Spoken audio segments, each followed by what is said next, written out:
Generally question मध्ये थोडंसं पुढे मागे दिलेलं आहे बघा त्याला. पण एक आहे, एक सर्क्युलर ट्रॅक आहे, त्यानं 400 मीटर अंतर कव्हर केले. किती अंतर कव्हर केले? 400 मीटर अंतर कव्हर. आता 400 मीटर अंतर कव्हर केलं तर सर्क्युलर ट्रॅक 400 आहे बघा. म्हणजे डिस्टन्स कव्हर केलेलं आहे 400 मीटर. नंतर टाइम लागलेला आहे 25 सेकंद. तर आपल्याला पहिल्यांदा काढायची आहे average speed. Average speed is equal to total distance upon time. Total distance upon time. Total distance upon time.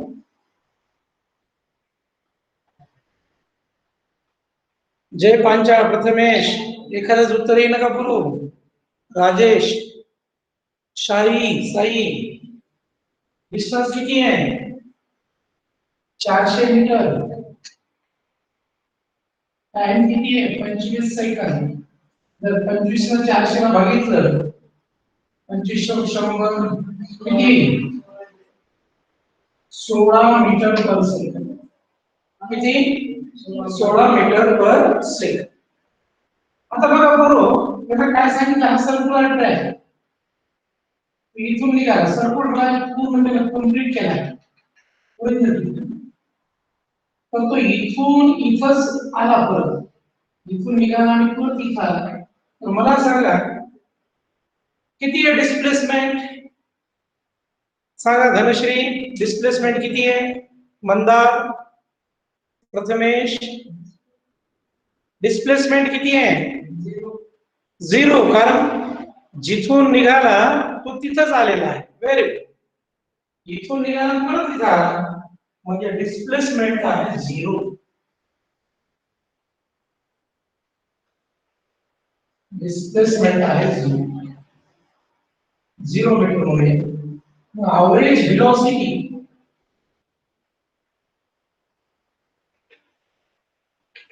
is equal to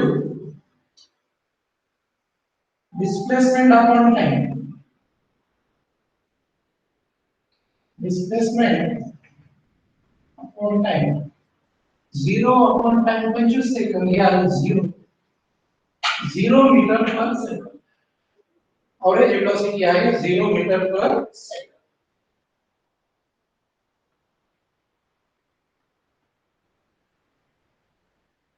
आला प्रॉब्लेम लक्षात सर्वांच्या?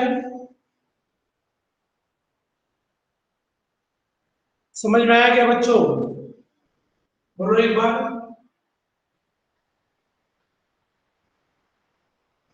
ओके साई, समीक्षा. चला दुसरा प्रॉब्लेम घेऊ, करून दाखवता मला. चला दुसरा प्रॉब्लेम घेतोय. एक दोन दिवसानंतर टेस्ट पेपर टाकेल तुम्हाला मी. टेस्ट पेपर तो सर्वांसमोर करून पाठवायचा.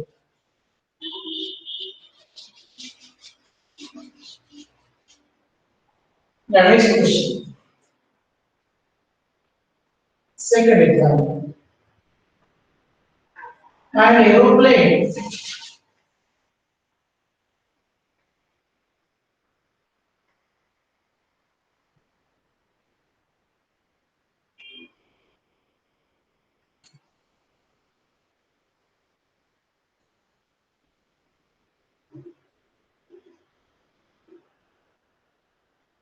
takes on runway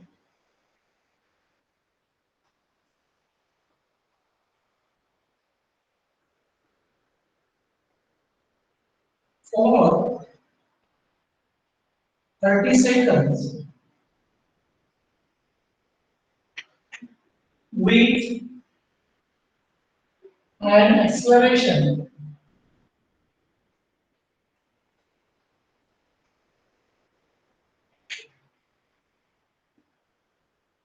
of 3.2 meter per second square before taking off.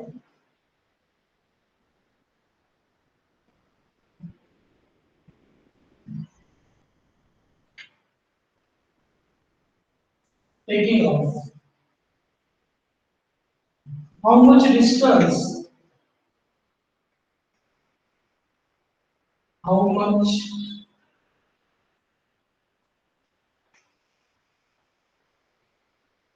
distance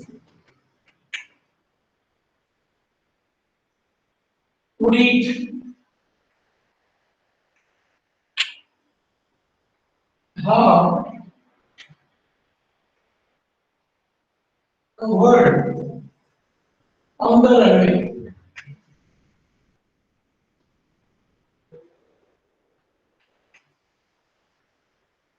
एक एरोप्लेन आहे, एक एरोप्लेन रनवेवर 30 सेकंद चालला आहे. किती सेकंद चालला आहे? 3. कधी हा टेस्ट मी सांगेल, एक दिवस अगोदर सांगून टाकेल तुम्हाला. टेस्टच्या तयारीला लागा तुम्ही, फक्त आतापर्यंत झालेले आहे. एक एरोप्लेन आहे, तो 30 सेकंद चालला आहे रनवेवर. किती सेकंद चालला आहे? 30 सेकंद चालला आहे. एक्सेलरेशन किती आहे? 3.2 metre per second. Before taking off. Before taking off म्हणजे उडण्याच्या अगोदर त्याने किती अंतर कव्हर केलेलं असेल रनवेवर. चला काय काय दिलेलं आहे बघा आणि सॉल्व्ह करा.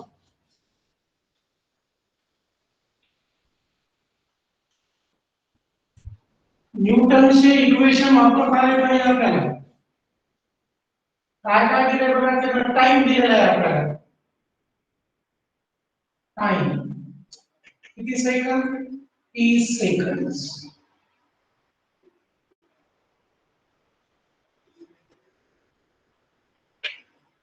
एक्सेलरेशन दिलेलं आहे 3.2 मीटर पर सेकंड आणि एस काढायचे डिस्प्लेसमेंट. तर कोणतं इक्वेशन वापरता तुम्ही? पहिला आहे v is equal to u plus at. हे वापरता येणार नाही कारण त्यात वेलोसिटी आहे. दुसरं s is equal to ut plus half at square. हे u म्हणजे इनिशियल वेलोसिटी. इनिशियल वेलोसिटी किती आहे माहिती आहे का तुम्हाला? हे माहित असेल ना. एकदम इनिशियल वेलोसिटी काय असेल त्याची? जेव्हा तो चालू करायला प्रवास त्याला 0 असणार. दमादमाने त्याची वेलोसिटी वाढत जाणार ना. म्हणजे इनिशियल वेलोसिटी आपल्याला माहित आहे किती? 0 मीटर पर सेकंड.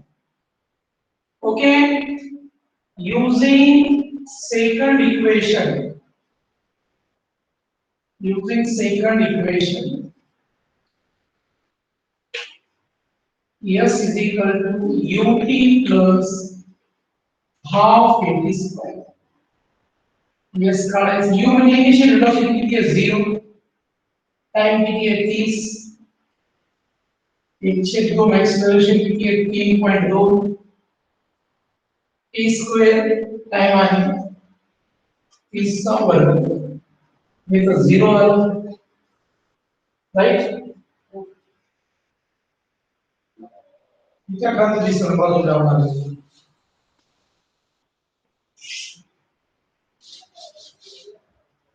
yes जशाला तसं. u म्हणजे इनिशियल वेलोसिटी. इनिशियल वेलोसिटी किती म्हणून 0. टाइम आहे 30 प्लस 1/2. a म्हणजे एक्सेलरेशन. एक्सेलरेशन आहे 3.2 टाइम स्क्वेअर 30 चा स्क्वेअर 0. 3.2 ला जर 2 भागायचं 1.6 आहे. 30 चा वर्ग किती येणार आहे? 900. 16 0 0 0 16 किती? 44. शेवटी दशांश नंतर 1. यस बरोबर 1440 मीटर. किती डिस्टन्स कव्हर ते करते? 1440 मीटर.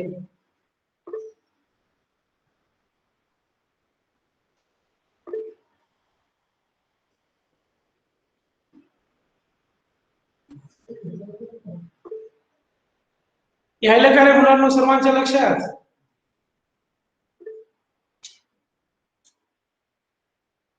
मुलांनो एकदा लक्षात यायला की नाही सांगा मला. ही सेकंड इक्वेशन आहे.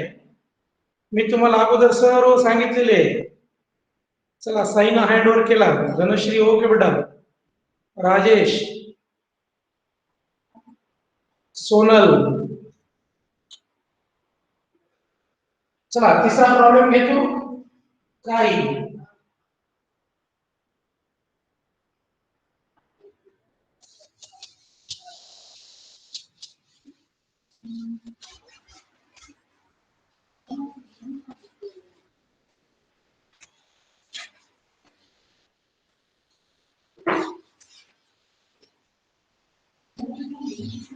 सर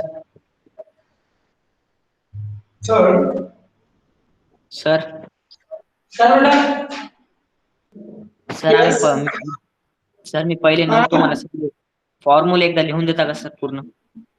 बरं ठीक आहे बेटा. मी आता थोड्या वेळानं तुला मी फॉर्म्युला लिहितो बोर्डवर. सर्वांसाठी सांगतो. एक प्रॉब्लेम झाला की लहान एक प्रॉब्लेम झाला की सर्वांना सांगतो.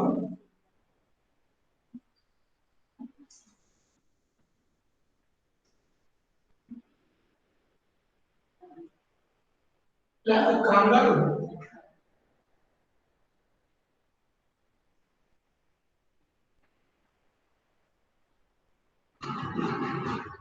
jumps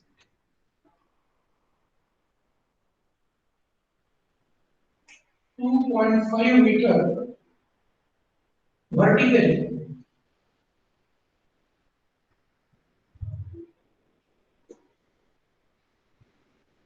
what must be initial velocity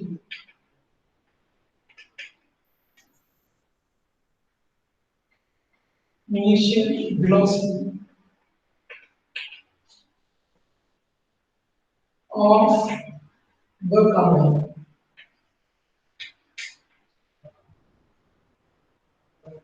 Question. लक्ष द्या. कांगारू सर्वांनाच माहिती आहे की तो खालून जंप करायला आहे. मग चला आपल्याला विचारलेले सुरुवातीची व्हेलॉसिटी किती असेल?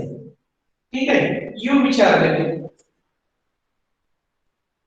तर मला सांगा यू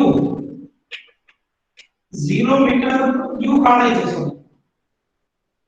इनिशियल व्हेलॉसिटी काढायची. मला सांगा फायनल व्हेलॉसिटी किती असेल? तुम्ही खालून वर उडी मारली तर तुमची फायनल व्हेलॉसिटी किती असेल सांगा. अरे तुम्ही खालून वर उडी मारली ना तर मग फायनल व्हेलॉसिटी किती येईल? एकदम थोडा सांगा मुलांनो. मी असा एक खडू वर फेकला तर खडूला सुरुवातीला वर फेकल्यावर सुरुवातीला काहीतरी व्हेलॉसिटी आहे. नंतर वर गेल्यावर फायनल व्हेलॉसिटी काय होईल? 0 होईल. काय होईल? 0. आलं का लक्षात? तुम्ही खालून बॉल वर फेकला तर ज्यावेळेस तो बॉल सर्वात वर जाईल, वर गेल्यानंतर त्याची फायनल व्हेलॉसिटी काय होईल? 0 होईल. खालून एखादी वस्तू वर जात असेल तर फायनल व्हेलॉसिटी नेहमी 0 असते. ही गोष्ट तुमच्या लक्षात आली का? सांगा अगोदर.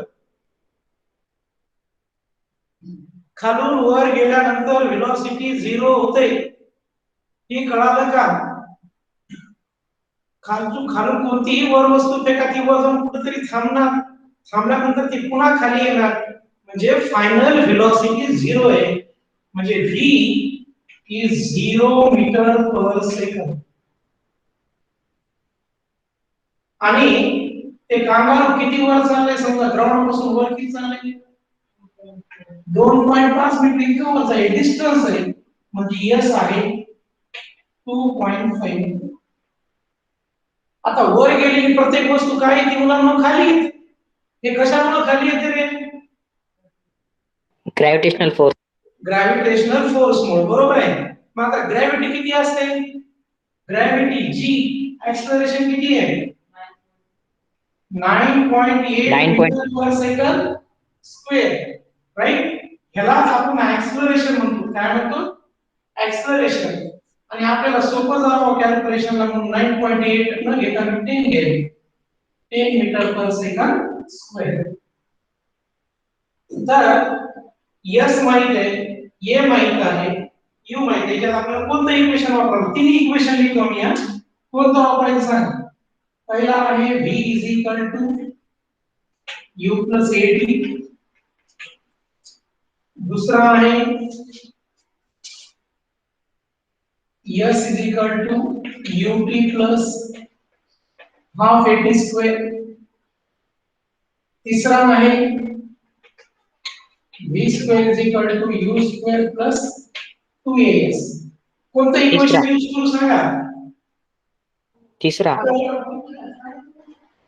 पहिला यूज करता येते का? नाही. कारण पहिल्या इक्वेशन मध्ये टाइम माहित पाहिजे. टाइम पण आपल्याला टाइम कुठंच दिलेला नाहीये. म्हणून जिथे टाइम आहे ते वापरता येत नाही. टाइम कुठे दिलाय का त्याला आपल्याला? नाही. म्हणून आपल्याला यूज करावं लागेल सरळ. Using third equation of motion, V square is equal to U square plus 2AS. Final velocity माहिती आहे 0 आहे. U square काढायचे 2. ऍक्सेलरेशन 10 आहे. तर पूर्ण ऍक्सेलरेशन मी -10 लिहिले. वरतीला सर S आहे 2.5. आता प्रश्न असा आहे, एक मिनिट बघा राहिलो.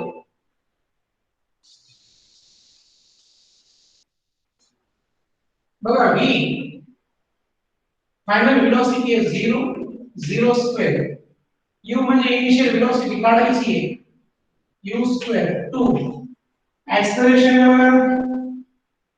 10 घेतलाय आपण. 9.8 पण आपण सोपं जाऊन 10 घेतलं. 2.5.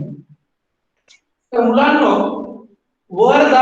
एखादी वस्तू जर वर फेकली तर स्पीड वाढत असेल का कमी होत असेल? एखादी वस्तू खालून वर फेकली तर ते स्पीड वाढते का कमी होते? कमी होते. कमी होते. काय होते? कमी कमी होत जाते. स्पीड काय होते? कमी कमी होत जाते. म्हणून ऍक्सेलरेशन निगेटिव्ह घ्यायचं. ऍक्सेलरेशन काय घ्यायचं? निगेटिव्ह. एकदा ऍक्सेलरेशन निगेटिव्ह का घेतलं कळालं का? ऍक्सेलरेशनचा अर्थ होतो वेग कमी करणे. ऍक्सेलरेशनचा साधा अर्थ काय? वेग कमी करणे. आणि एखादी वस्तू जर आपण वर फेकली तिचा वेग कमी कमी होत जातो, म्हणजे ऍक्सेलरेशन कमी होईल. वेग कमी होणं त्याला म्हणतात ऍक्सेलरेशन. A is -10. आता हे खूप सोपं आहे मॅथमॅटिकली. हे तुम्हाला सिंपल अल्जेब्रा आहे. -10 2.5 0 U स्क्वेअर किती आहे? 25 0 0 25 दोन्ही 50. 25 0 0 25 दोन्ही. तर 0 is equal to U square minus 50. -50 इकडे आणा. +50 U square. मग U is equal to वर्गमूळ 50 आहे. वर्गमूळ घ्यावं लागेल. आणि 50 ला मी काय लिहू शकतो? 25 गुणिले 2. 25 वर्गमूळ किती म्हणतो? 5 √2. तर बघा 50 आलेला आहे. हे U 50 आलेला आहे. आणि हे 50 चा स्क्वेअर रूट काय येणार आहे? 50 चा स्क्वेअर 25 गुणिले 2 25 वर्गमूळ 5 √2 मीटर पर सेकंद. जर एखाद्याला खूपच परफेक्ट आन्सर काढायची असेल तर √2 ची व्हॅल्यू टाकून द्या. 1.41. 1.41.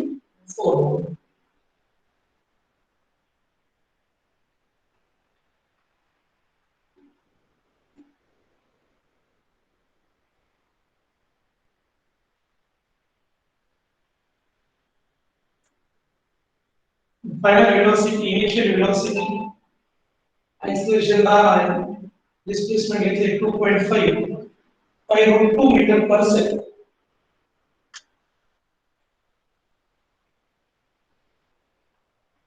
आलं का लक्षात?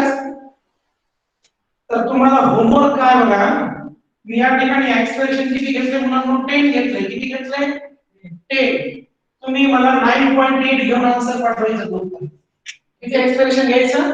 9.8. याच्यातच 9.8. आता नका करू, नंतर ग्रुपवर मला सॉल्व्ह करून पाठवा. ठीक आहे, चला पुढचा प्रॉब्लेम घेऊ का? हे लक्षात आला का सर्वांच्या? चला रे, अरे कोण एक वाटला आता, सरांनी हजेरी घेतली होती आतापर्यंत 10 मिनिट. नवीन ज्या उशिरा कोण जॉईन झालं? ए कोण कोण राहिले? 10 जण राहिले. हो, 10 जण.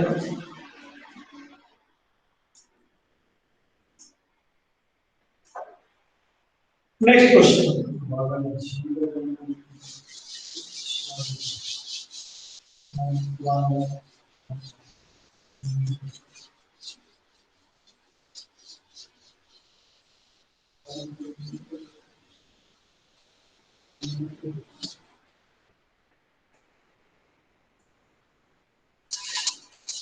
Question number 4.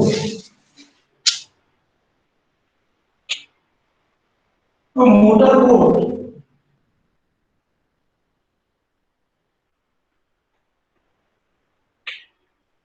starts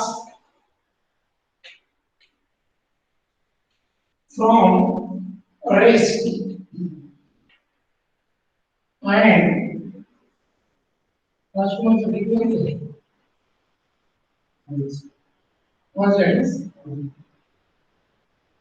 मुलांना आता काही सरांचा पुढे पिरियड मी तुम्हाला फॉर्म्युला रिवाइज करतो. एक मिनिट लक्ष द्या.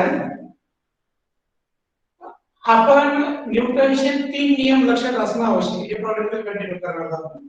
न्यूटनचे 3 नियम लक्षात राहणं आवश्यक. पहिला कोणता आहे? V = U + KT. दूसरा S = UT + half AT². तीसरा V² = U² + 2AX. पहिल्या इक्वेशनला काय म्हणतात सांगा? पहिला नाव आणि शेवट सांगा. V म्हणजे व्हेलॉसिटी, T म्हणजे काय? याला म्हणायचं व्हेलॉसिटी टाइम इक्वेशन. एका विद्यार्थ्याने विचारलं होतं सर फॉर्म्युला माहिती लिहून घ्या. Velocity time equation. ह्या इक्वेशनला काय म्हणतात बघा? एकदम पहिल्या शेवटच्या दोन्ही करा. S म्हणजे काय? डिस्प्लेसमेंट. Displacement time equation. आणि सर्वात शेवटचं velocity displacement equation. Velocity displacement equation. बरं विद्यार्थ्यांनो, हे सर्व आपण घेतलं. हे सर्व कधी इक्वेशन वापरायचे तुमच्या लक्षात आलं का? हे सर्व इक्वेशन कधी वापरायचं? एक्सेलरेशन काय असलं पाहिजे? एक्सेलरेशन हे कॉन्स्टंट असलं पाहिजे. एक्सेलरेशन जर कॉन्स्टंट नसेल, आता एक्सेलरेशन कॉन्स्टंट म्हणजे काय? वेग कसा वाढतो लक्ष द्यायचं. समजा मी सुरुवातीला घेतलं 7, 9, 11, 13. फरक कितीचा आहे? 2चा. आणि दुसरं घेतलं समजा इथं 5, 15, 10 आणि इथं घेतलं 30. इथं किती फरक यायला बरोबर 10. इथं 5. इथं किती फरक यायला 20. म्हणजे इथं एक्सेलरेशन कॉन्स्टंट नाही. इथं एक्सेलरेशन कसं आहे? कॉन्स्टंट. हे सर्व इक्वेशन कधी वापरायचे? एक्सेलरेशन कॉन्स्टंट असेल तर, अन्यथा वापरायचे नाही. मागे तुम्हाला मी एव्हरेज व्हेलॉसिटीचा फॉर्म्युला सांगितला होता. एव्हरेज व्हेलॉसिटीचा फॉर्म्युला काय? U + V/2. हे पण कधी वापरायचं? एक्सेलरेशन कॉन्स्टंट असेल तर. ही खूप महत्त्वाची गोष्ट आहे बरोबर. ऍक्सेलरेशन वेगवेगळं असतं तर हे वापरता येत नाही. ठीक आहे, चला आपण नेक्स्ट ग्रेडला आपला प्रॉब्लेम पाहिलेला continue. Okay student, bye everybody.